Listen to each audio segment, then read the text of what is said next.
When I was a child, the world seemed about the size of a marble. If I held it up to one squinted eye, all of my problems could be knocked into a pit, easily dealt with. The world seemed manageable. The first lesson that I learned was that the size of the world changed, depending on whose turn it was to shoot. And if you were someone else's problem, you would be left lying in a pit. It grew tiresome to crawl back out, so I learned to stay down, to stay quiet. My staying down only meant that other targets were sought. After all, this was merely a game. My home was this hole carved into the earth. My family was this cautious to crawl back out collective. My stepfather was always amused to watch us try. And I kept wishing to be strong. This feeling small, this feeling weak, this feeling trapped. This went unaddressed, and so these feelings festered. Another lesson learned. This feeling became a blade. My anger, wielded with coiled anticipation of altercation. Though it had no handle, I kept that sword close for fear that I would find myself without it in a time of need.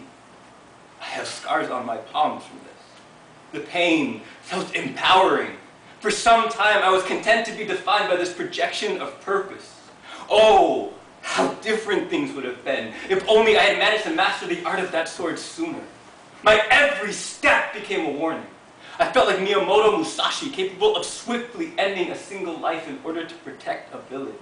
Always remembering the shogun who had ruled mine, the years spent avoiding his need to prove his superiority. I would grasp that blade tightly, watching it darken with the color of blood. Theirs. Mine. Anger didn't care. I felt no bigger. I felt no more powerful. For some time, I would hold my hands up, count the scars. Every chalk white line. Some small, some large, some deep enough to blend in with the bone. The more I stared, the less they looked righteous, the less I felt justified. I had wielded my anger as vengeance, pain for pain. What sense did it make? What purpose was served? There was none. And I finally realized that I could never set it down until I returned to the forge to better understand how it had been crafted. I realized that by crafting new tools, I needed that blade less and less.